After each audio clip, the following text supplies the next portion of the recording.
말씀 봅시다. 사사기 7장 1절부터 14절 말씀까지 교독합시다. 7장 1절 제가 먼저 읽습니다. 여룹바알이라 하는 기드온과 그를 좇은 모든 백성이 일찍 일어나서 하롯셈 곁에 진쳤고 미디안 진은 그들의 북편이요 모레산 앞 골짜기에 있었더라.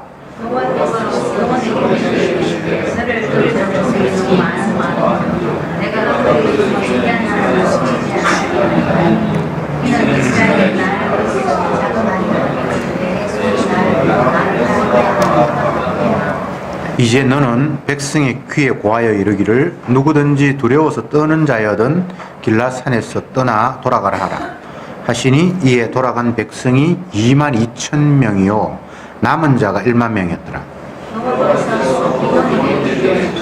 백성이 아주 많으니 그들을 인도하여 이발을 거기서 내가 너를 위하여 물은 내가 눈물 흘리기를 네가 뜨거운 물을 가리라 그는 뜨거운 물을 마시고 내가 눈물 흘리기를 이는 뜨거운 물을 가리지 마시고 이에 백성을 인도하여 물가에 내려가며 여호와께서 기드온에게 이르시되 무릇 개의 핥는 것 같이 그 혀로 물을 핥는 자는 너를 따로 세우고 또 무릇 무릎을 꿇고 마시는 자도 그같이 하라 하시더니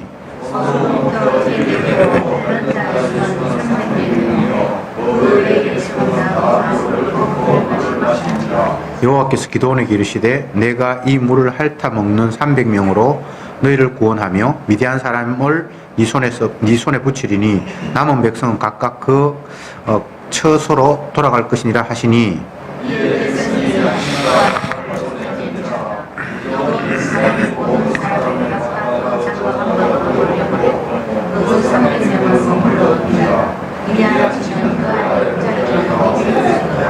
이 밤에 여호와께서 기드온에게 이르시되 일어나 내려가서 적진을 치라 내가 그것을 네 손에 붙였느니라.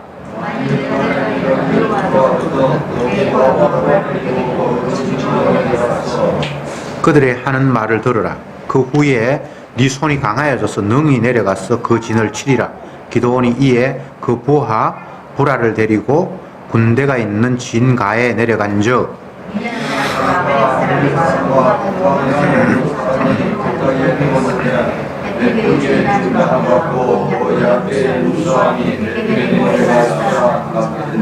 기드온이 그곳에 이른즉 어떤 사람이 그 동무에게 꿈을 말하여 이르기를 내가 한 꿈을 꾸었는데 꿈에 보리떡 한 덩어리가 미디안 진으로 굴러 들어와서 한 장막에 이르러 그것을 쳐서 무너뜨려 엎드렸더니 곧 쓰러지더라.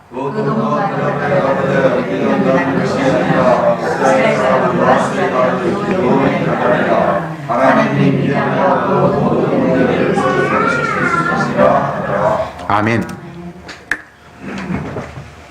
사사기 가운데에서 기드온 이야기가 굉장히 분량이 많고 뒷부분에 가면 삼손이 나오는데 그 사람의 분량이 많고 사사의 대표적인 사람이다 이렇게 이해하면 될 것 같습니다. 기드온이 우리가 잘 아는 대로 그냥 평범하게 농사 짓는 사람이었는데 하나님께서 그를 불러서 성령을 허락하시고 성신을 주시고 미디안의 억압에서 네가 민족을 구원해라 그렇게 이제 사명을 주심으로 말미암아 졸지에 사사가 되는 그런 사태가 벌어진 겁니다. 사사라는 거는 이스라엘의 역사에 굉장히 독특한 그 한 시대였는데 옛날에는 그냥 족장을 위주로 아브라함 시대 이럴 때는 집안 위주로 구성이 되어 있었으면 그 이후에 하나님께서 모세를 통해서 여호수아를 통해서 특별히 또 한 지도자를 세우고 이런 건 있는데 그 이후에 지금 이 사사시대는 굳이 따지자면 뭐 언제인지 정확하게는 모르겠습니다만 어쨌든 족장시대는 아니고 또 왕시대도 되기도 전 그러니까 중간쯤 아마 사사시대가 있었다고 보면 되겠죠. 이스라엘의 역사를 보면 이제 출애굽하고 난 이후에 출애굽 이후에 이스라엘이라는 국가가 성립이 되잖아, 그죠? 아브라함 시대 그럴 때는 국가가 없어요. 그냥 아브라함의 후손들, 야곱의 자녀들 이렇게 돼 있지만 출애굽이라는 것, 애굽에서 탈출하는 걸로부터 국가 이제 이스라엘이라는 나라가 시작이 되는데 이스라엘이 이제 막 시작이 됐을 때는 모세, 여호수아 이런 사람을 하나님 일방적으로 지도자로 세워서 백성들을 인도하게 하셨습니다. 근데 이제 여호수아가 죽고 난 이후에는 지도자가 전혀 없었는데 이방 나라가 침략해 오니까 하나님께서 사사를 이제 세우는데 나중에 사사 끝나고 나면 이제 왕 제도가 시행이 되는데 어쨌든 이런 시대 때 지났어. 왕 시대 때 되기 전에 중간에 이제 사사를 하나님께서 세우시는데 사사의 면면들을 보면 자기가 자원해서 내가 이 백성들을 건지겠습니다 이렇게 손 들고 나오는 게 아니고 그냥 각자 자기의 생활을 하고 있는데 어느 날 갑자기 성신이 찾아와서 네가 이 백성들을 이방인으로부터 구출해라. 일방적으로 하나님의 명령이 그냥 떨어져요. 기도원도 마찬가지입니다. 그냥 농사 짓는 사람이었고 뭐 목축하든지 했겠죠. 그랬는데 그때도 추수가 이제 할 때가 되었고 추수 때가 되면 다른 지역의 사람들이 뭐 특히나 미디안 사람들 또 아말렉 사람들 그 외 동방에 있는 사람들이 이스라엘에 쳐들어와서 곡식 다 빼앗아가고 이런 분위기에 있을 때에 기도원도 자기 농사 지었는 거 추수하려고 몰래 포도주 틀에서 밀을 까고 있었다. 그렇게 성경이 되어 있잖아요. 안 빼앗기려고 추수하는 것처럼 그렇게 대놓고 추수를 하면 이방인들이 와서 싹 빼앗아 가버리니까 추수 안 하는 것처럼 다른 일 하는 것처럼 그렇게 하면서 밀을 까고 있었는데 주의 영이 찾아와서 성신이 찾아와서 위대한 하나님의 사람아 네가 이 백성을 미디안의 손에서 건져라. 갑자기 그렇게 명령이 떨어졌단 말이에요. 그날부터 사사가 되는 거예요. 왜 하나님께서 이런 식으로 이스라엘 백성들을 구원할 구원자를 세웠을까? 맨 처음 왕 제도를 주님께서 허락하시고 첫 번째 왕을 백성들이 세우는 걸 보면 인물도 잘생겼고 키도 잘생겼고 뭐 말빨도 되고 인물도 되고 그런 사람들은 지도자로 세우잖아요. 당연하겠죠, 그죠? 우리 가운데 지도자를 뽑는데 바보, 멍청이를 투표해서 우리의 지도자로 삼는 법은 없어요. 그런데 유독 하나님이 자기 일을 시키기 위해서 어떤 사람을 뽑을 때는 보면 좀 인간적인 관점에서 조금 모자라는 사람들 그런 사람을 주님께서 지도자로 세워요. 맨 처음에 사사로 뽑힌 사람 온니엘은 이방인 출신이거든요. 그나시스 사람이라 그러고 이방인 출신을 뽑았고 그 다음에는 여자 사사 드보라 남자가 판을 치는 시대에 전쟁하는데 여자를 지도자 세웠다는 게 그게 모자란다라는 이야기입니다. 그리고 왼손잡이 에웃 그 다음에 뭐 소모는 막대기로 뭐 삼갈 소모는 막대기로 어떻게 적을 이깁니까? 그 다음에 자기 농사 짓는 거 빼앗길 거 아까봐서 포도주 틀에서 몰래 밀 까는 기도원 나중에도 뭐 창녀의 아들 동네 불량배들 이런 사람을 하나님이 사사로 뽑아서 일을 시키거든요. 그러면 이게 인간들의 관점에서는 잘 납득이 안 되잖아요. 기도원이 뭣도 모르고 주의 신이 임해서 네가 이 백성을 미디안의 손에서 구원해라. 그렇게 하니까 기가 찼어요. 그 사람이 평소에 칼싸움 하는 사람도 아니고 용감한 사람도 아니고 뭐 지도자 노릇 통장이나 반장 한번 해본 적도 없는데 어느 날 갑자기 하나님이 이스라엘 백성들을 구원하라 그러니까 그래서 우리가 잘 아는 대로 정말 하나님이 나와 함께 하신다면 정표를 보여주십시오. 무슨 정표를 보여줄까? 뭐 손뭉치기를 바깥에 놨는데 뭐 고개만 이슬이 맺히고 나머지는 말짱하게 해주십시오. 그 다음날에 반대가 해주십시오. 다 이게 믿음 없는 짓이란 말이죠. 불안하니까 어떻게 하는지 그 자리에서 도망치고 싶은 마음밖에 없었는데 어쨌든 하나님이 그에게 강하게 밀어붙이니까 그러면서 하나님께서 이번 주에 7장 말고 6장에서 나타났는데 빨리 나팔을 불고 전쟁을 선포하고 전쟁에 나갈 사람들 모집해라. 그래서 처음에는 기드온이 자기가 아비에셀 족속의 사람이었는데 이웃 동네 다니면서 자기 족속의 사람들에게 내가 여호와 하나님의 지시에 의해서 이 민족을 구원하려고 했는데 빨리 전쟁에 갈 사람들 좀 나오라고 그래서 몇 명을 모집했어요. 그것까지 안 되니까 이제 자기가 소속됐던 므낫세 지파 사람들을 또 나팔 불렀어요. 그것도 모자라니까 이제 그 주위에 있는 한 세 지파 아셀, 스불로, 납달리 아마 그 이웃에 있는 지파들 사람이었던가 봐요. 그래서 또 불렀어요. 그렇게 해서 겨우겨우 모인 게 32,000명이 모였거든요. 근데 오늘 본문에서 하나님께서 말씀하시기를 미디안을 너희 손에 안 붙이겠다. 그 이유가 뭔가 하면 인구가 너무 많다. 전쟁에 나가서 싸울 사람이 너무 많다는 거예요. 아니, 상대는 메뚜기 떼같이 많고 낙타가 막 모래 해변처럼 많다고 지금 뒤에 돼 있는데 32,000명이 뭐 군인이 뭐가 많습니까? 근데 하나님 많아서 너희들 손에 안 붙이겠대요. 그러면서 지금이라도 두려워하고 떠는 사람 있으면 빨리 집으로 돌려보내라고 했어. 기드온이 참 기가 찼어요. 32,000명 이런 몇 명 되지도 않았는데 이런 많다고 내가 너와 함께 하지 않겠다고 빨리 돌려보낼 사람 돌려보내라 그랬어. 정말 울며 겨자 먹기식으로 혹시나 너희들 가운데 지금이라도 늦지 않았으니까 전쟁에 나가는 게 약간이라도 두려운 마음이 있으면 돌아가도 좋다. 그렇게 했는데 22,000명이 가버렸어요. 32,000명이 왔는데 22,000명이 10,000명이 딱 남은 거예요. 얼마나 이게 두렵겠습니까? 기드온의 입장에서는. 근데 하나님이 지금도 인원이 많대. 그러면서 그 10,000명을 물가로 데리고 가서 물을 먹이게 해라. 그러면 내가 그 사람들 가운데에서 두 부류를 나눌 텐데 그거는 내가 나올 테니까 너는 신경 쓰지 말고 그냥 물가로 사람들 데려가라 그랬어. 그래서 물가로 데려가서 물을 먹이는데 어떤 사람은 뭐 이렇게 손에 물을 해서 이렇게 핥아 먹고 어떤 사람은 아예 무릎을 꿇고 머리를 받고 이렇게 먹고 그렇게 했는데 인원이 300명은 이렇게 손으로 물을 떠먹고 나머지는 그러면 10,000명 중에 300명이면 나머지는 9,970명입니까? 아, 9,700명입니까? 9,700명 무릎을 꿇고 그냥 물을 막 마셨어요. 그러니까 하나님이 작은 수 300명 저거만 남기고 나머지 다 돌려보내라고. 그래서 또 돌려보냈어요. 어떡합니까? 하나님이 인원이 많으면 내가 너와 함께 하지 않는다 그러니까. 근데 전쟁에 나가는데 사람이 많다는 게 문제가 되는 게 없거든요. 근데 하나님이 유독 별나.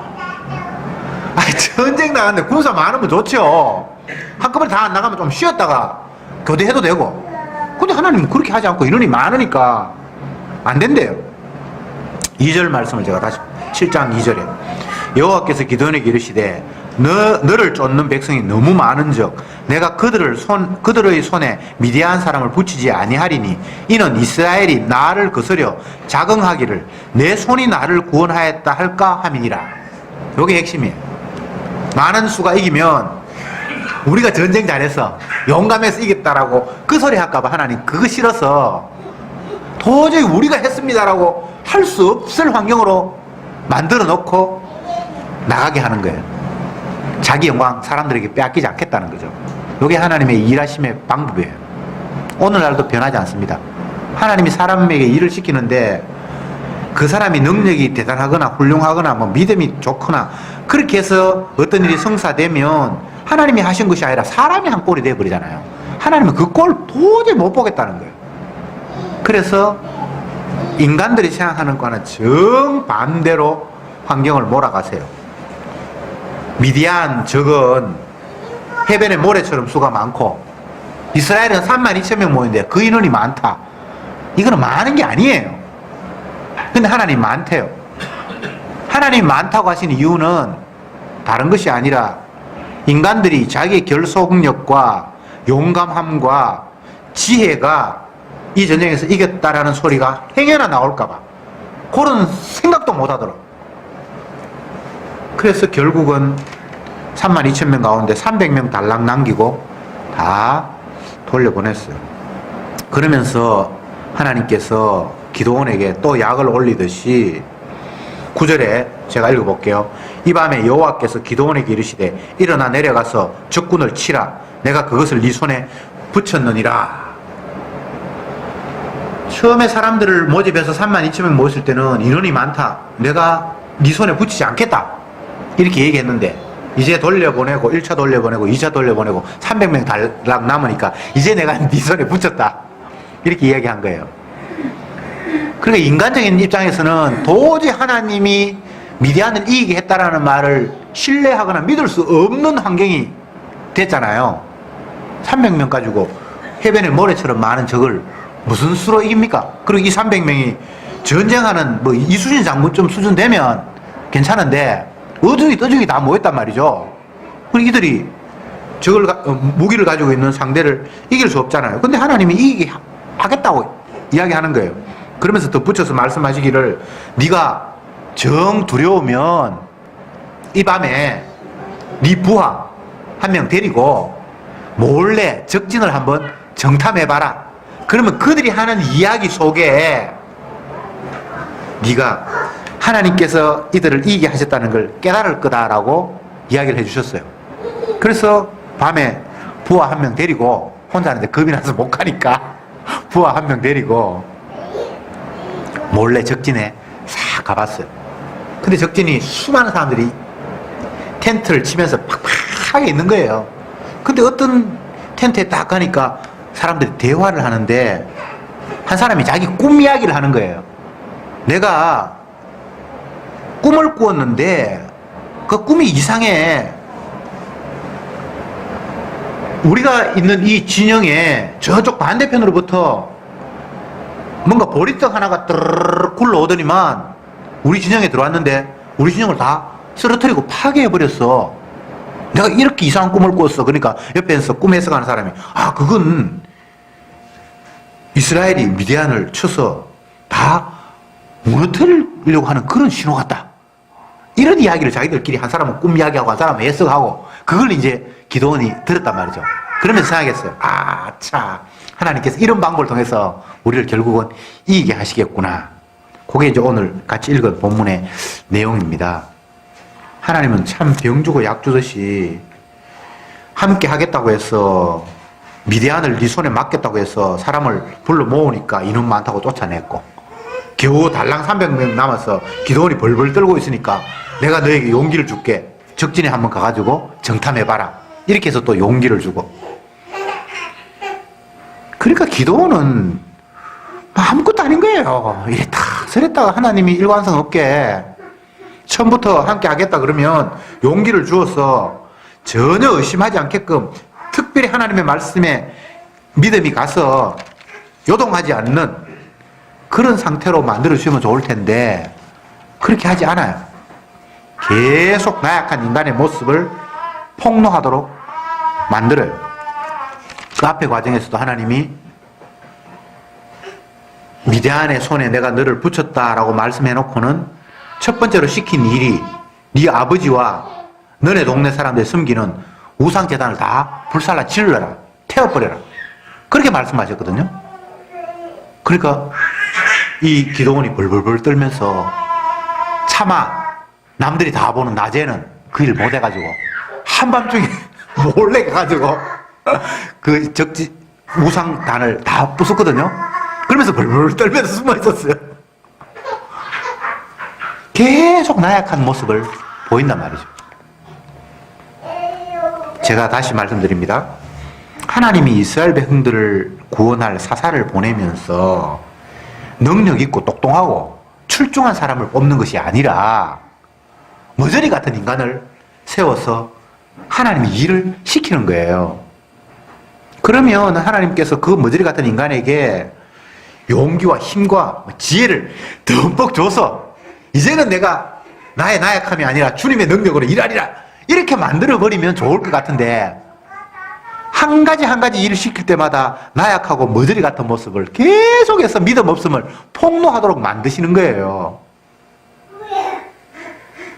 그러면서 주님은 그 나약한 자를 붙들어서 자기의 일을 차질 없이 진행해 가는 거예요. 왜 이런 모습일까? 주님은 자기 영광을 사람들에게 빼앗기기를 원치 않는 거예요. 사람들이 이 일을 했다라고 스스로 자부심을 가지면서 자아도취에 빠지는 걸 원치 않는 거예요. 기도원이 끝까지 머저리처럼 벌벌 떨고 두려워하는 이 가운데서도 주님께서 이 일을 그에게 시켜서 주가 승리하게 하셨으니까 마지막 기도원이 하는 이야기가 내가 한 게 아니다. 나는 두려워서 떨었다. 일이 됐지. 이건 주가 하신 거야. 그 고백 나오도록 작전을 짜신단 말이죠. 그러니까 성령이 임하고 주님이 우리와 함께 하실 때에는 내가 슈퍼맨으로 변하는 게 아니라 나는 여전히 나약한 모습으로 벌벌 떨고 죄인이라는 모습을 계속 폭로할 수밖에 없도록 하시면서 그런데도 불구하고 주님이 자기 일을 이루어 가시는 그런 식으로 우리를 인도하시는 거예요. 그러니까 여러분들이 앞으로 강할 생각하지 마세요. 그냥 평생 머저리로 살 거예요. 믿음 없는 모습으로, 신앙 없는 모습으로. 옛날에는 내가 신앙이 없었는데 이제 한번 경험하고 나니까 나 신앙이 생겼다. 그러면 거짓말 하지 마세요. 그런 식으로 하는 일하는 분이 아닙니다. 끝까지 우리는 내 챙기고 내 욕심 챙기고 이 세상 의지하려고 하고 내 편안한 거 좋고 그렇게 평생 살아갈 거예요. 그거 안 변합니다, 여러분. 믿음이 왔다는 건요, 나를 하나님이 바꾸신다는 것이 아니라 여전히 나약한 나에게 도저히 일어날 수 없는 일을 주께서 일으키겠다라는 그런 신호예요. 어떤 인간도 구약, 신약, 뭐 어떤 인간도 하나님이 들어 사용할 때는 이런 모습으로 사용하시는 거예요. 그게 또 감사한 일이에요. 왜 그렇게 하십니까? 내 힘이 이루었다 이렇게 되면 자긍하고 교만하니까 안 돼요. 하나님이 사도 바울을 통해서 놀라운 일을 할 때에 본인 스스로가 내가 대단하다 이런 생각 못하도록 찌르는 가시를 그 몸에 두셨대요. 자고하지 않게 하기 위해서. 얼마나 하나님이 철저히 배려하시는 분입니까? 만약 내가 하나님의 능력을 받아서 일을 하면요, 여러분들이 안 그래도 내 마음속에 신이 되고 싶은 마음이 대단한데 내가 어떤 일을 해버리면 하나님이고 뭐가 없을 거예요. 내가 하나님이 돼버렸을 거예요. 절대 하나님 그렇게 일하지 않습니다. 철저해요. 왜? 우리를 너무 잘 알기 때문에. 그래서 계속해서 주님은 자기가 하셨다는 사실을 우리에게 확인시켜 가면서 우리를 끌고 가시는 거예요. 모세를 예로 들면 모세가 무슨 재주로 반석에서 물을 냅니까? 모세가 무슨 재주로 그 많은 이스라엘 백성들에게 날마다 먹을 걸 제공할 수 있겠습니까? 안 되죠? 모세는 하나님께서 사명을 주시면서 네가 이 백성들을 애굽의 바로의 그 억압으로부터 해방시켜라 그렇게 말씀하실 때에 자기에게 능력도 주고 힘도 줘서 그 일을 능히 할 수 있을 것이라고 초반에는 착각을 했어요. 하나님이 뭐 내한테 시켰으면 뭐가 되겠지. 그런데 당장 본인이 굶어 죽을 판이고 본인이 목말라서 죽을 지경이 되고 본인 스스로가 누구를 구원하기 전에 지가 죽을 판이 되도록 하나님께서 계속 몰아가시는 거예요. 그럴 때마다 모세는 원망하죠. 내가 이 백성을 낳은 것도 아니고 내가 이 백성을 출애굽시키려고 내가 하나님 앞에 서원한 것도 아니고 당신이 나한테 그 일을 시켰으면 뭔가 일이 되도록 해야지. 왜 이렇게 나를 골탕 먹이냐고 계속해서 원망하잖아요.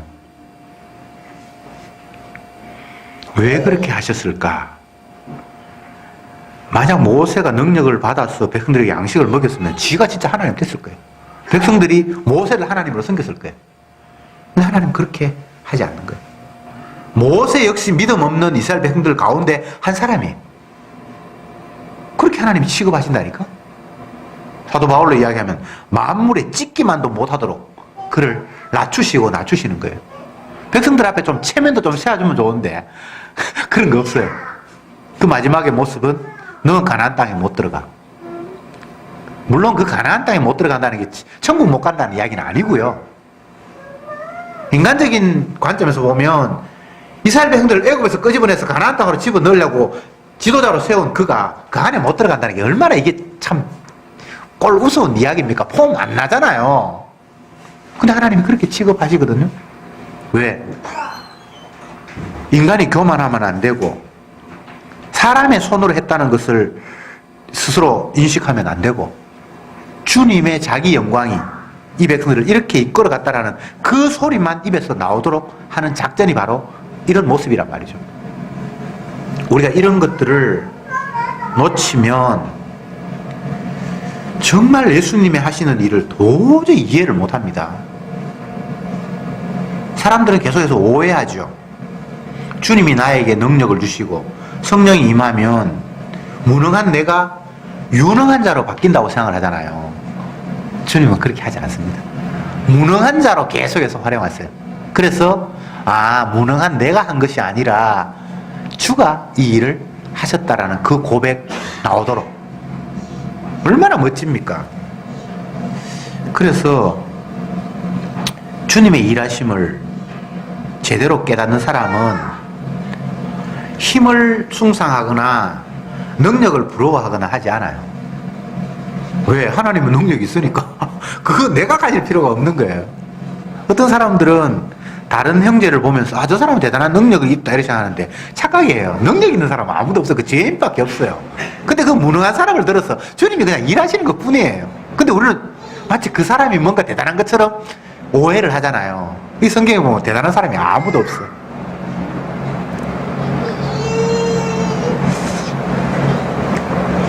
사도 바울을 주님이 들어서 사용을 하시는데 모세뿐만 아니라 다윗, 어쨌든 큰 중요한 위치에 있는 사람들이 성경에는 많이 나오잖아요. 근데 계속해서 하나님은 그들의 나약한 모습을 폭로시키거든요. 죄악된 모습을 드러내고. 그래서 누구도 그를 바라보면서 저 사람이 대단하구나라고 말하지 못하도록 하시는 주님의 작전.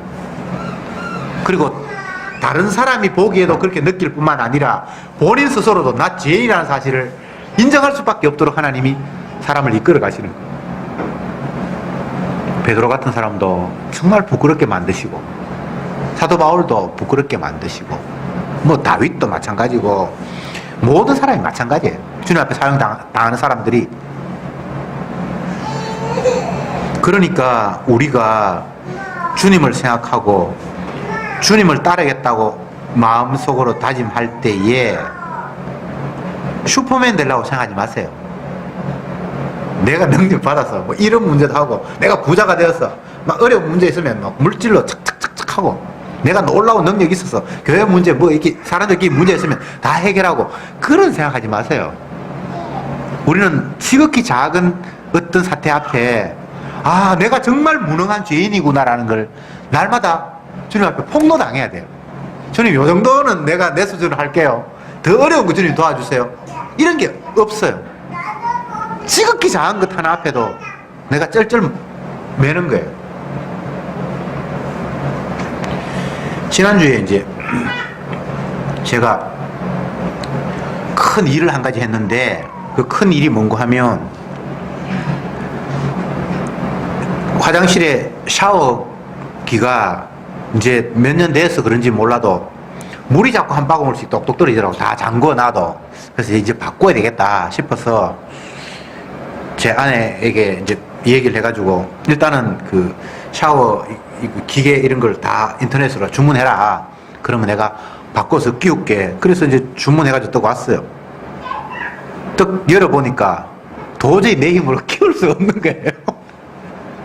장비가 없어서 경비실에 가서 장비 빌려오고 했는데도 이게 내가 어떻게 할 수 있는 부분이 아닌 거예요. 그래서 제가 동생한테 전화를 해서 좀 도와달라고 하니까 자기가 지금 바빠가지고 안 되고 내일이나 모레쯤 되면 한번 가겠다 그러는데 당장 이걸 다 뜯어놓고 내일 모레까지 기다릴 수 없어서 궁리하다가 결국은 그 설비하는 사람 전화해가지고 왔어요. 근데 그 사람들은 자기 일이니까 간단하게 하잖아요. 그래서 어쨌든 일이 딱 해결됐는데 샤워 이제 그거는 새로 바꿔서 물이 전혀 안 새는데 그 위에 지지대에 샤워 이렇게 걸어놓고 하는 그거 있죠. 그게 또 부러져가지고 그걸 또 새로 주문을 했거든요. 그걸 또 열어보니까 구멍이 위에 하나 있고 밑에 하나 떡 있는데 이 똑같은 그 간격이 아니라 더 좁아요. 새로 주문한 건. 그 또 벽을, 이 타일을 뚫어야 되는 거예요. 또 이게 멘붕이 왔어. 이 도대체 이 장비도 없고 내가 그걸 드릴로 뚫어가지고. 제가 그런 일을 겪으면서, 야, 진짜 내가 바보구나. 아무것도 뭐 할 줄 아는 게 없는 거예요. 뭐 하나 터지면, 뭐 내가 도대체 할 수 있는 게 없는 거예요.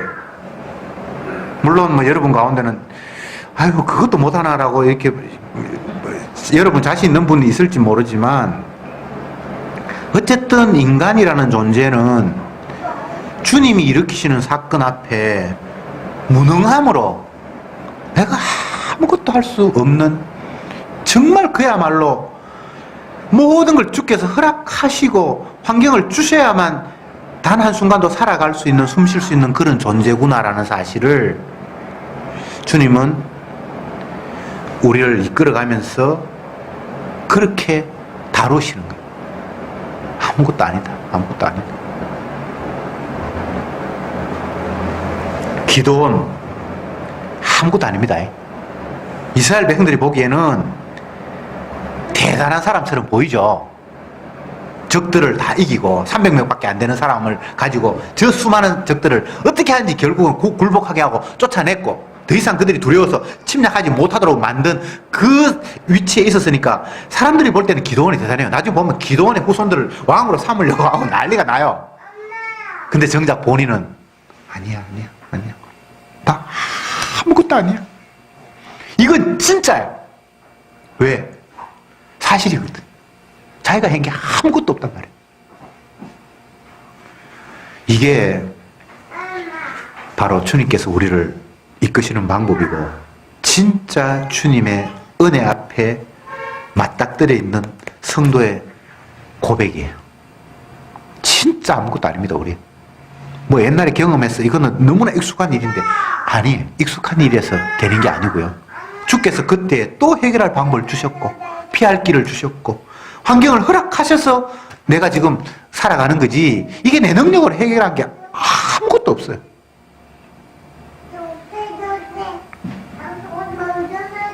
다윗이 주님 앞에 기도하면서 주여 성신을 내게서 거두지 마옵소서라고 눈물로 호소했죠. 그 본문에 보면 내 눈물이 침상을 적셨나이다 이렇게 표현하고 있어요. 얼마나 울었으면 눈물이 침상을 적셨겠어요. 그러면서 주여 성신을 내게서 거두어 가지 마옵소서라고 울면서 기도하고 있어요. 남들이 볼 때는 다윗이 대단한 사람이에요. 물맷돌 하나로 그 마음한 골리앗 적장을 쓰러뜨리고 또 자기를 죽이려고 하는 그 장인 사울 왕 수많은 병사들을 어쨌든 다 제압하고 자기가 왕이 되었잖아요. 그런데 정작 본인은 주님 앞에 벌벌벌벌 떨고 있는 거예요. 여자 하나 탐이 나서 내 여자 만들려고 그 남편을 전쟁터에 몰아세우고 결국은 죽게 만들고 그렇게 해서 내가 탐이 나서 가졌는데 옛날 그 당시에 왕이라는 위치가 남의 여자 하나 내 아내로 삼는 게 사실 그게 사회적으로 문제가 되지도 않고 뭐 그럴 수 있는데 정작 여호와의 사자 나단 선지자가 찾아와서 다윗에게 네가 얼마나 완악한 죄인인가를 폭로했을 때 그 앞에 벌벌벌벌벌 떨면서 회개하고 하면서 나온 기도 중에 하나가 주여 성신을 내게서 거두지 마옵소서. 주님이 나를 지켜주지 않으면 내가 진짜 아무것도 아님을 다시 한번 뼈저리게 절감합니다라는 그런 눈물의 기도를 하고 있는 거예요. 그냥 건강도 그만하고 뭐 입에 밥술이나 들어가고 또 뭐 가족들도 그만해서 남들 보기에 뭐 그 가족 뭐 그만하면 됐다. 여러분들이 참고 노력하고 애쓰고 힘써서 내 환경을 오늘 이 정도로 가꾸었다라고 행여나 그런 생각이 있다라면 정말 그건 하나님 앞에 교만한 일입니다. 무엇 하나 주님이 허락하시지 않는 게 아무것도 없고 그 모두가 다 주님이 값없이 주신 은혜입니다. 왜 주셨어요? 즐기라고? 아니에요. 주님의 주되심을 드러내라고. 이게 모두가 대속의 피를 흘리신 그분의 공로 때문에 온 것이라는 사실을 감사하고 찬양하라고 허락하신 환경이에요. 나의 나된 것은 주님의 은혜다. 그 무엇 하나 그분의 은혜가 아니면 도저히 일어날 수 없는 환경이 온통 나를 사로잡아서 오늘 내가 이 위치까지 오게 되었다는 거예요. 무엇 하나 그분의 보살핌이 아니면 아무것도 아니라는 사실을 너무나 뼈저리게 느끼는 순간이죠. 우리가 성경을 읽으면 그냥 뭐 기도원이 이런 일을 겪었구나 이렇게 남의 이야기 읽듯이 할 수 있지만 내가 기도원의 입장이 한번 되어보면 이거 참 기가 찰 일이에요. 여러분, 책임감이라는 게 인간에게는 있거든요. 하나님이 나에게 찾아오셔서 미디안의 억압에서 이 민족을 건져라. 그렇게 해서 어쨌든 자기가 나팔 불고 사람을 모집을 했고, 그러면 아는 사람도 다 알 거 아니에요. 이 사람이 어쨌든 우리의 적들을 손에서 건질 거라고. 근데 막상 본인에게는 아무 대안이 없어요. 몇 명 안 되는 거 하나님이 또 다 돌려보내려가 300명 달랑 남았는데 그걸 가지고 저들을 이길 정말 갈수록 암담하고 기가 막히는 거예요. 기가 막히는 거예요. 근데 주님이 자꾸 밀어대니까 뭐 안 할 수도 없고. 이때 진짜 간청이 나올 거예요. 강청이 나올 거예요. 주님 앞에 맡길 수밖에 없는.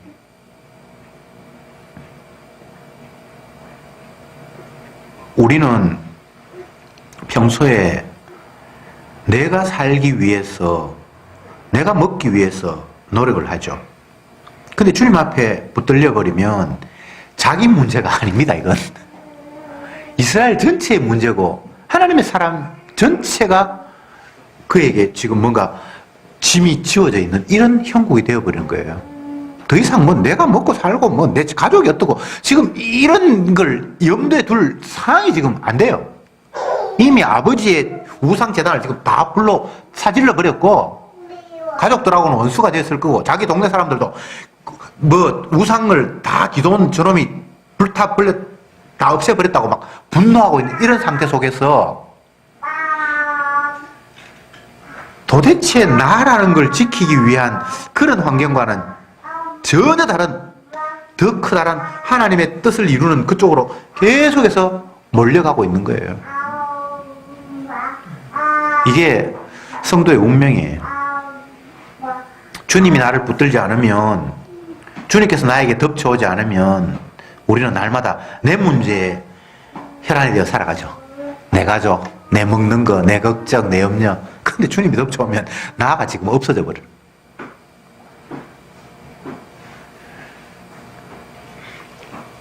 만물이 주에게서 나오고 주로 말미암고 주에게로 돌아간다. 이게 성경의 대전제잖아요. 이스라엘이 만들어지고 이 이스라엘이 하나님께서 주신 적과 꿀이 흐르는 땅에서 정착하여 살게 되고, 그런데 이들이 하나님의 말씀에 불순종함으로 말미암아 이방인들이 이스라엘을 괴롭히는 이 환경에 빠지고, 이렇게 되었을 때 하나님이 무능한 자 한 사람 세워서 이스라엘 백성들을 구원자로 앞세우고, 이런 모든 과정이 이스라엘을 골탕 먹이거나 뭐 이스라엘 한 개인이나 기도원에게 뭔가 영예를 안겨주거나 그런 목적이 아니라 여호와 하나님의 주되심이 드러나고 하나님이 어떤 하나님인지를 보여주기 위한 그림들이에요. 이 전체가. 이스라엘은 주의 영광을 위해서 내가 지원받았다. 이사야에 그렇게 얘기했잖아. 그죠? 이 백성은 나의 영광을 위해서 내가 지었느니라. 그러니까 이스라엘은 주님의 영광을 위해서 만들어진 존재들이에요. 이들이 이방인에게 억압을 당한다, 고생한다, 남의 나라에 포로 잡혀간다, 많은 일들을 겪는데 그건 이스라엘 개인들의 호불호를 위해서 하나님이 그렇게 하시는 게 아니에요. 주님의 주대심, 당신이 약속하신 바가 무엇이며 당신이 뜻하신 바가 무엇이며 그분은 어떤 분인가를 보여주기 위해서 세상에 이런 일들이 펼쳐지는 거예요. 오늘날 성도들도 마찬가지입니다. 하나님이 우리 개인의 가정, 누구 그런 걸 고려하시는 분이 아니에요. 주님의 자기 영광을 위해서. 오늘날 더 정확하게 이야기하면 하나님의 아들 예수님의 주대심을 드러내기 위해서 우리 전체는 다 주님의 뜻 안에 끌려가요. 마치 기도원이 주님의 작전에 부름받았듯이. 그래서 더 이상 주님 앞에 부름받은 자는 나라는 것, 자기 개인이 거기에 어떻다 저떻다 그런 소리를 할 수가 없어요. 아, 주님이 나를 이렇게 사용하시는구나. 만물에 찢기만도 못하도록 하시면 나는 그 자리로 내려가야 되고요. 또 고난 가운데 나를 빠뜨리시면 욥처럼 가족 다 죽고 질병 걸리고 친구들 다 비난하는 그 자리에도 가야 되고요. 이건 욥 개인의 편안함을 위해서가 아닙니다. 그가 개인적으로 뭔가 잘못하거나 해서 그런 것도 아닙니다. 주님이 하시는 일을 위해서. 이렇게 정리하다 보면 더 이상 우리에게는 염려라든가 걱정이 있을 틈바구니가 없어요. 나가 없는데 왜 걱정을 합니까? 주님의 지체일 뿐인데 왜 걱정을 합니까? 걱정하는 이유가 뭡니까? 스스로 자기를 지키려고 하니까. 내가 기대하고 염려하는 바가, 내가 기대하고 소망하는 바가 있는데 그것에서부터 멀어질까봐 걱정을 하잖아요. 근데 그런 거 있는 것 자체가 말이 안 돼요. 성도는 나가 없습니다. 기도원은 더 이상 자기가 없습니다. 주님의 이끄심만이 있는 거예요. 가라 하면 가고 오라 하면 와야 될 그런 입장이에요. 주님, 이렇게 내가 주님 앞에 순종하면 나중에 우리 가정 행복하게 해주실래요? 우리 아들 장관 시켜주실래요? 그런 거 없어요. 그냥 주님의 도구로 사용받을 뿐인 거예요. 그러니 이게 얼마나 진짜 대단한 일인지를 주님 앞에 끌려가면서 이제 성도는 깨닫게 되는 거죠. 언약을 모르는 사람들은 자기라는 것을 부인할 이유도 명분도 없어요. 언약을 모르는 사람은 자기가 없다, 나 아무것도 아니야 라고 자기를 제외할 어떤 근거도 없어요. 근데 언약 앞에 서면 나를 내세울 근거가 사라져버리는 거예요. 만물이 주님의 영광을 위해서 지원받았기 때문에 지원받은 내가 나의 목적이라는 것들이 그게 들어갈 틈 자체가 아예 없어져 버리는 거예요. 이거는 뭐 생각하고 말고 할 문제가 아니고 전혀 다른 세계관이죠. 예수님이 주가 되어서 영광을 받는, 주님이 자기 뜻대로 모든 것을 펼쳐가는 그 가운데 피조물로 있는 내가 되어버리면 더 이상 나의 목적이나 나의 이익이 그게 들어갈 틈이 없잖아요. 왜 이 사사기를 통해서 주님께서는 기드온이나 이스라엘을 이런 방법으로 이끄실까? 누차 강조하지만 이스라엘을 위한 하나님이 아니고 기드온을 위한 하나님이 아니라 하나님을 위한 이스라엘이고 하나님을 위한 기드온일 뿐이에요. 이 관계가 분명히 설정돼야 되죠. 예수님이 주라고 그러면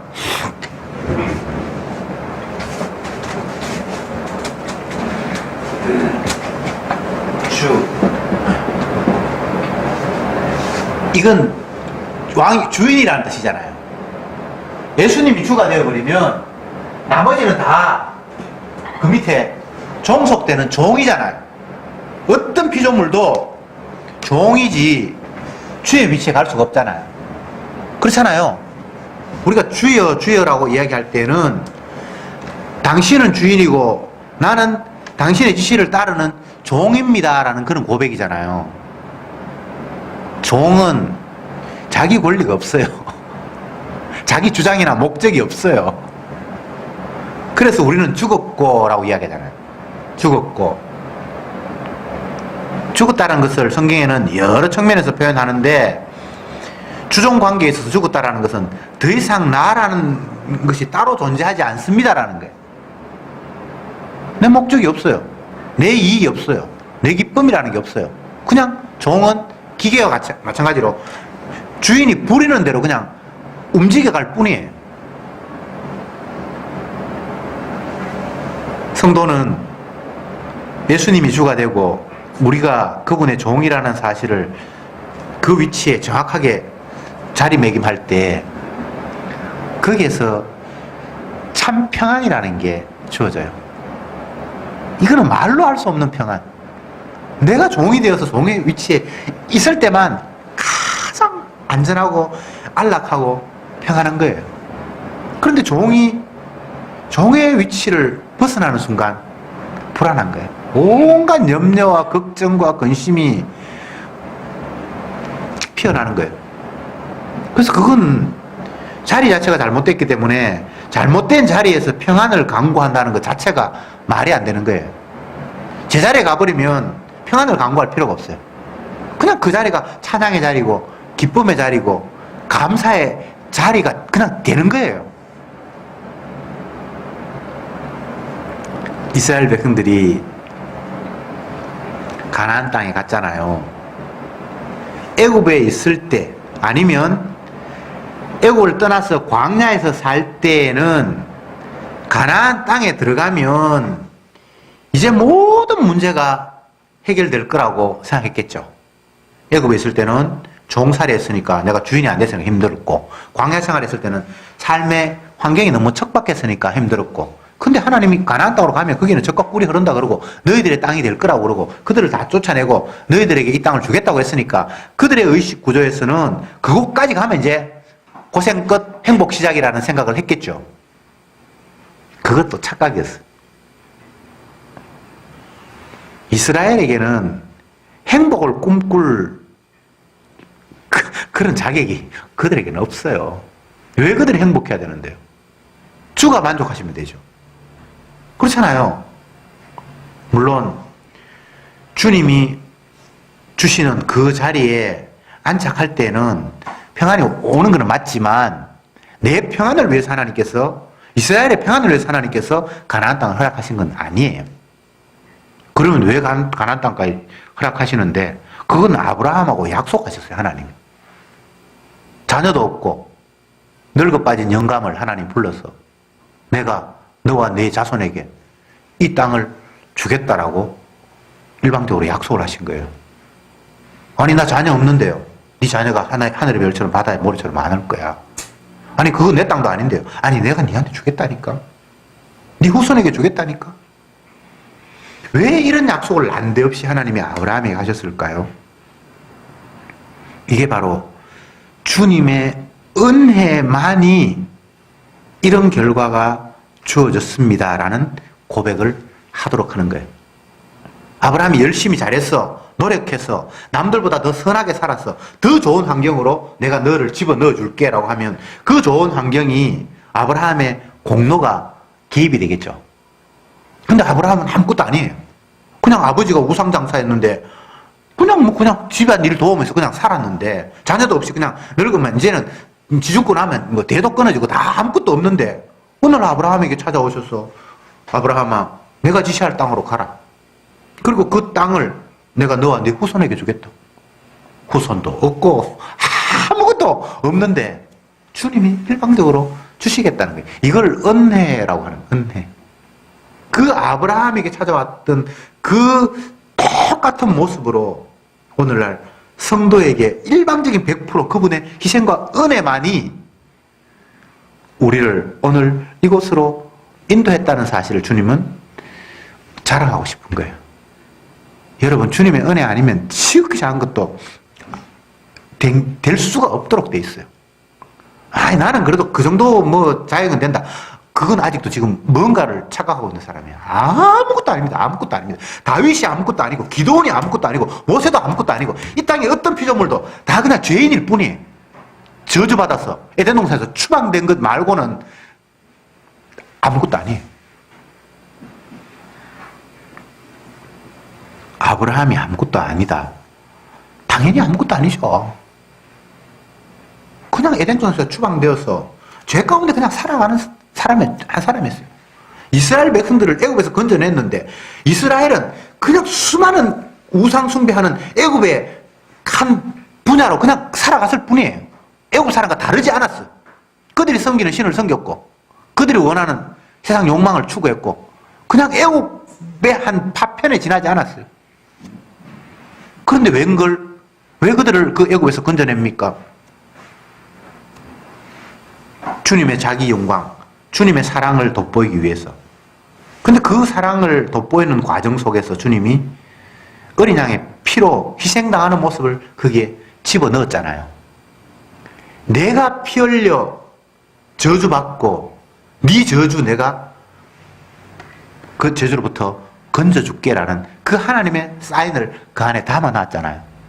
그러니까 오늘날 성도는 날마다 어린 양의 희생 때문에 내가 도저히 누릴 수 없는 엄청난 사랑과 혜택을 받고 있다는 사실을 감사하고 찬양하고 고백하도록 하는 것이 주님의 작전입니다. 더 달라고 할 것도 없어요.